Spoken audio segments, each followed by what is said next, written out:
Welcome to the Speakernomics podcast, the official podcast of the National Speakers Association, brought to you by Leadership Books. I am Kenneth Kinney, but friends call me Shark. And like you, I am a professional speaker, and I love listening to Speakernomics, the professional speaker show that will help you thrive and grow a speaking business so you too can change the world, one keynote, session, workshop, and speech at a time. And on today's episode, we're going to dive deeper with Mark Levy. Mark is a differentiation expert. He differentiates corporations, brands, and thought leaders. Does a little magic on the side too. And he helps them come up with what he calls their big sexy idea, their signature idea, the idea that they're going to be known for throughout the world. Mark, or do I call you Big Sexy? Welcome to the show. How are you today? Mark is good. Mark is good. Sean. Thanks so much. Thank you. Well, so speakers, what are you doing to differentiate yourself from the competition? There are so many speakers out there, but what do you do that makes you stand out from the crowd so that they can pick you to serve their audience? It's a balance between different and safe as well as the messenger versus the message. And before we jump in, make sure to go to Speakernomics.com. That's where you can get the tips, insights, and knowledge to help you become a better speaker, build a better business, and get paid to speak. Mark, before we jump into these questions, help define, if you will, on the front end, what differentiation truly is, especially for a speaker. Well, differentiation, it's a business strategy, right? There's lots of different business strategies. So one business strategy is differentiation. And what it literally means is how you are going to stand out from the competition around you in a way that people will find meaningful and interesting. Your point of differentiation is kind of like your foot in the door, so to speak. And the reason why I say that is a lot of people get hung up on coming up with a point of differentiation, but you have to realize that your differentiation is not the totality of everything that you are. It's really something that's cool and sexy and emblematic of what your work is, but it's something you lead with. And then when people are excited by that, you deliver upon that promise. It's not a bait and switch, but you can bring all your other stuff behind it. It's not like you have to drop everything in order to just focus on the differentiation. It's that everything behind the point of differentiation has to be seen in light of the differentiation, if that makes sense, right? It does. It's the hook, but don't concentrate just on the hook and not the rod and the reel. And I hate to bring up any fishing reference whenever talking about sharks. That's right. But then let's discuss a little bit, how should a professional speaker go about differentiating themselves in the marketplace? A lot of it too often becomes, is it the messenger or the message? Right.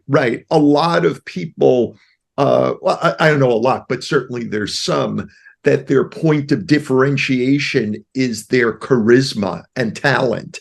And that's a very acceptable way of being. I'm not saying that it's not, but the world, when you have less charisma, like myself, for instance, I'm a big believer that your material needs to be very strong behind you, that your ideas need to do the heavy lifting for your brand, even when you're not around. And even if they're being looked upon by an audience who's not your friends, the ideas need to stand on their own. So when an important part of differentiation, and everyone knows, my client Simon Sinek, start with why. Mel Robbins, the 5-second rule. Tim Ferriss, the 4-hour work week. Like, these are me with your big sexy idea, right? Everyone always comes up to me and says, "Oh, I need a big sexy idea." And they call me, it's all about big sexy ideas. That's the umbrella idea at the front of my brand. And everything, right, is under that umbrella.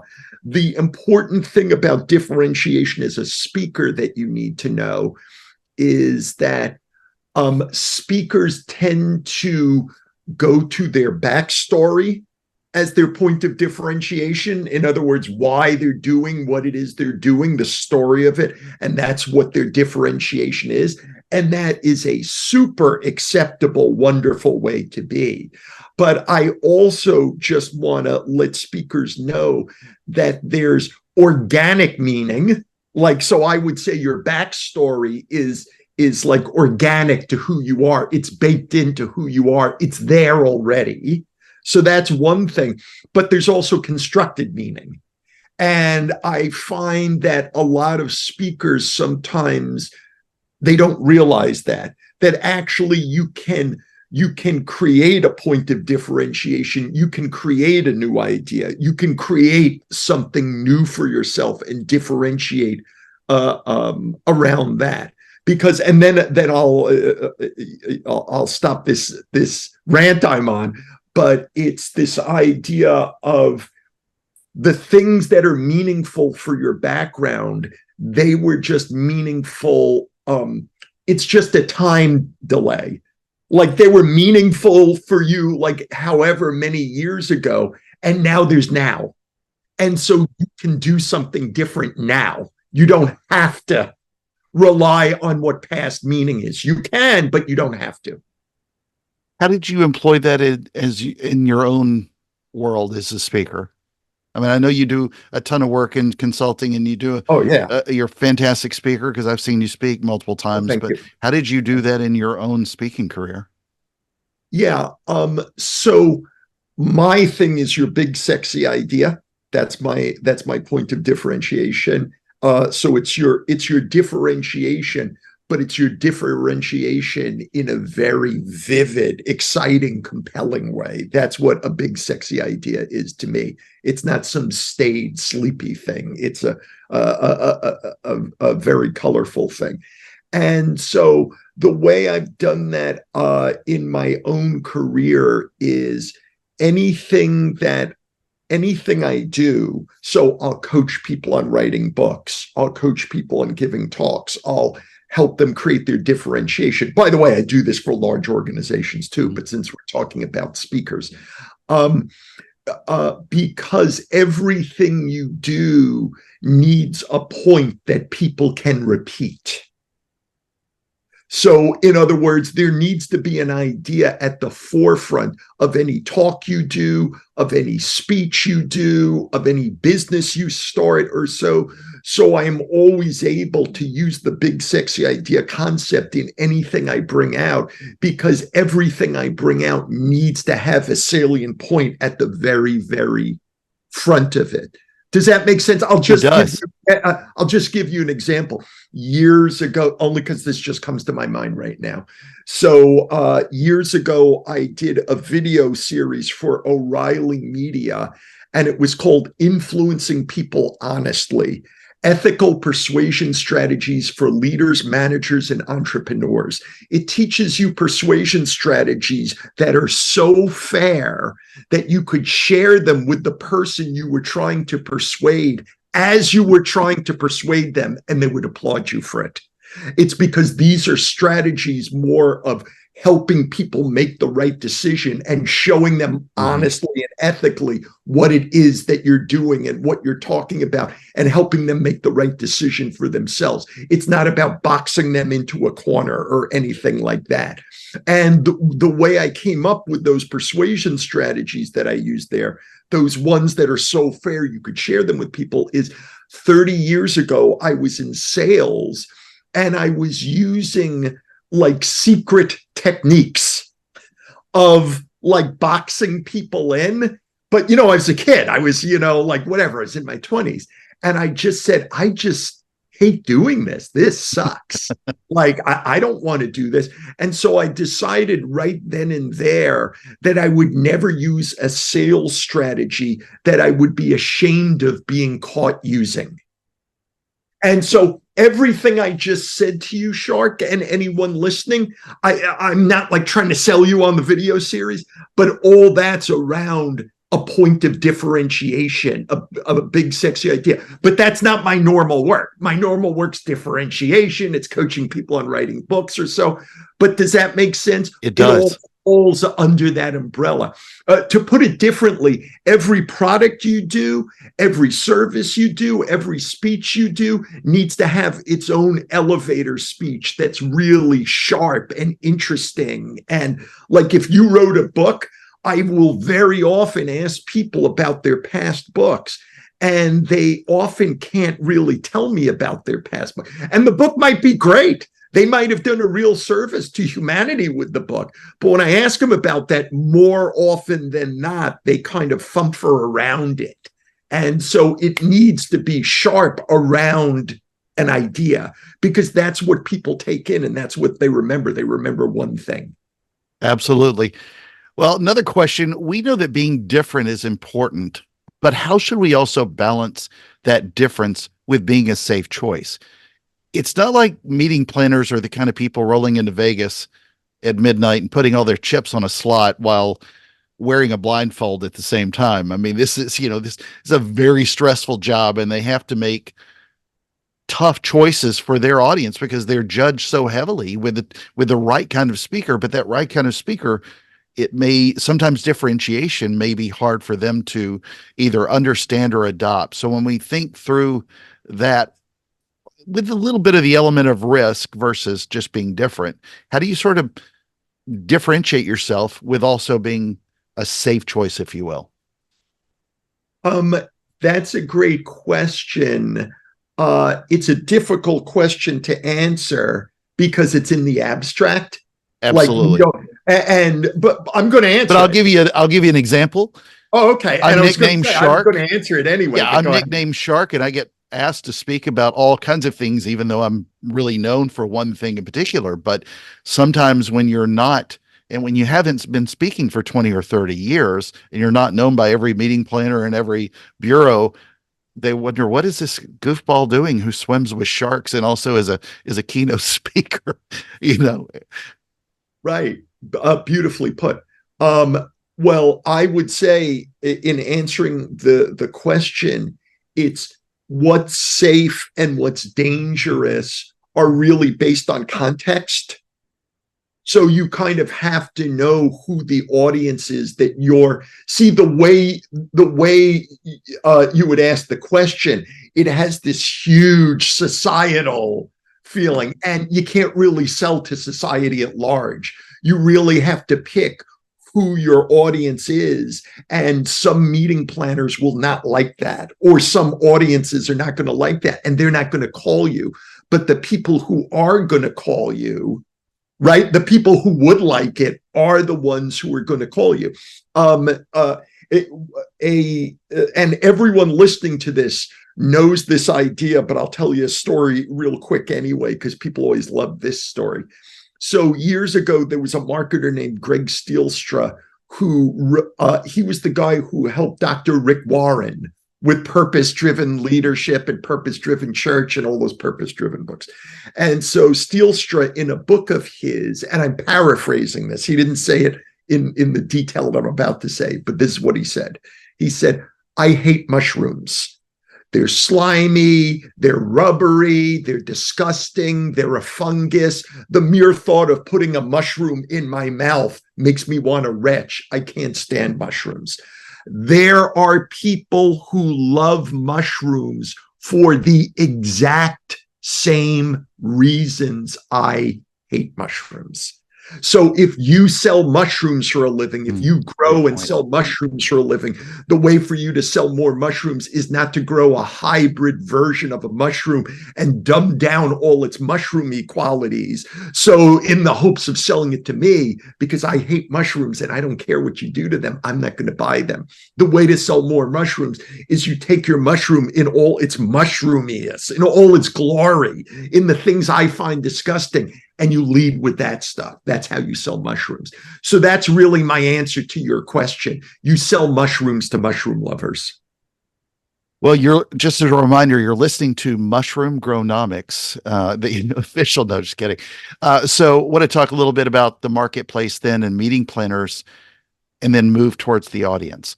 It's quite often that at an event that there are going to be several speakers in keynotes or sessions or workshops, or even the MC.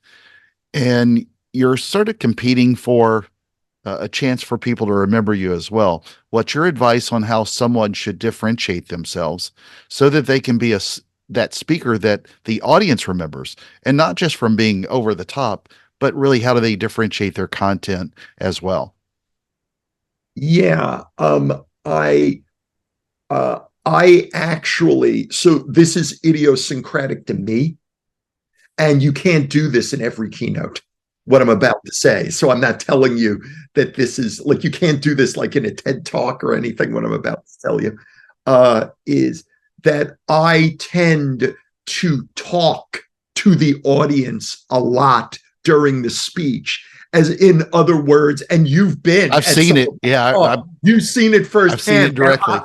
I'm not just, like off the cuff thing that I actually. Somebody walked in when I saw you speak last, and you go, "Hey, there's Robert. Come on." Right. Exactly. Robert, let's give him a hand. Yeah, absolutely. Right. So I speak to the audience beforehand, like before we even arrive. I want to speak to people there. I get in early and I speak to audience members. People are going to be there beforehand, and I want to know what's happening with them. When I'm speaking, I'll refer to the things that they're doing or so. And then afterwards, I actually say in my talks, I say near the end of my talk, I say, I love what it is that I do, because what it is I do is I listen to what people are devoting their lives to, and I help them amplify that thing that they're devoting their lives to. So I love to hear people's life stories.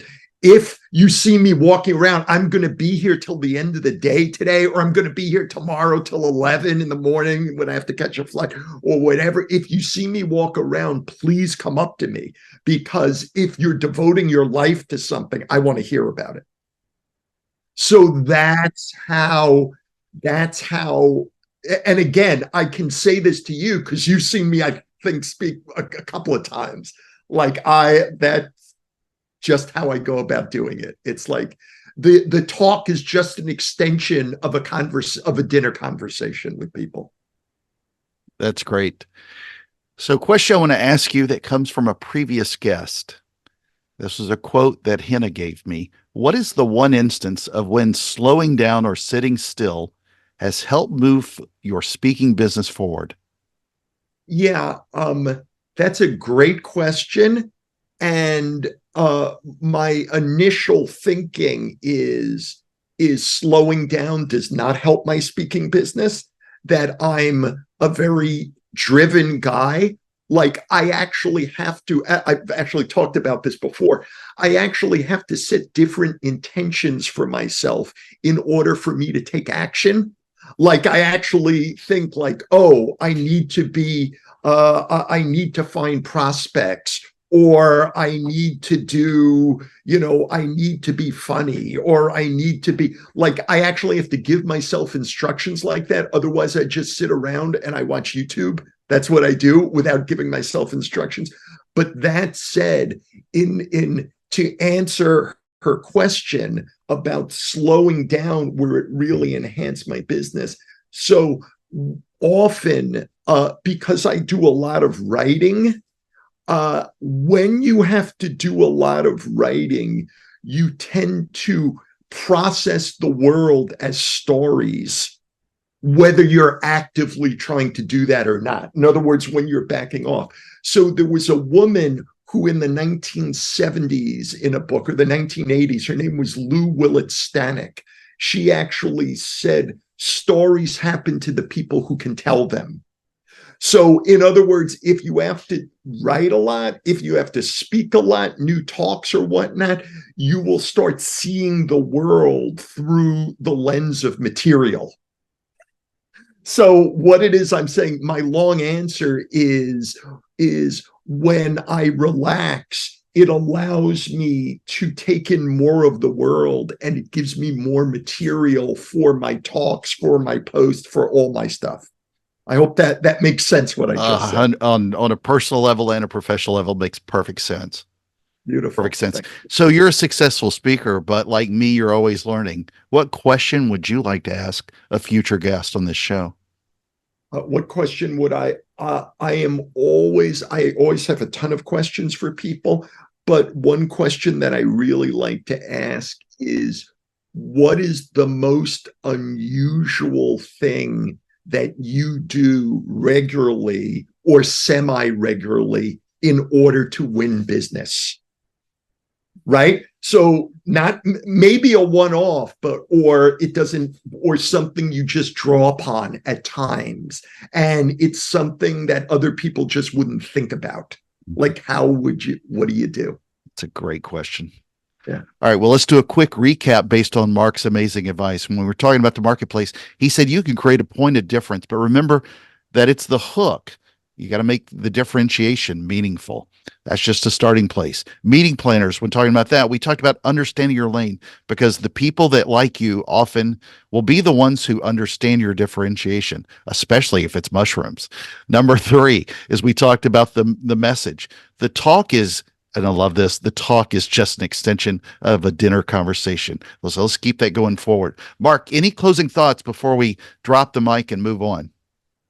No, I am just so impressed that someone who swims with sharks would be interested in what I had to say. Well, again, I love the different sharks. Life. Yeah. What's that? Yeah, it's because I love the different sharks. Right. Exactly. We talked about that. I think I had asked you about hammerheads, and I think you said, "Oh, everyone wants to know about hammerheads because they're different." Nobody asks about great whites anymore. It's always about hammerheads and maybe tiger sharks because they got stripes. Right. You need to be the tiger. You need to be, pardon me, the hammerhead in your ocean. Absolutely. All right. Well, friends, make sure to join us at Speakernomics.com and let your voice be heard. Thank you to Leadership Books for sponsoring this episode of Speakernomics. I am Kenneth Shark Kinney, your host of the National Speakers Association podcast, Speakernomics, and this has been another fantastic episode. Thank you, listeners, for the privilege of your time. And remember, it's the podcast where you'll learn to speak, get paid, repeat.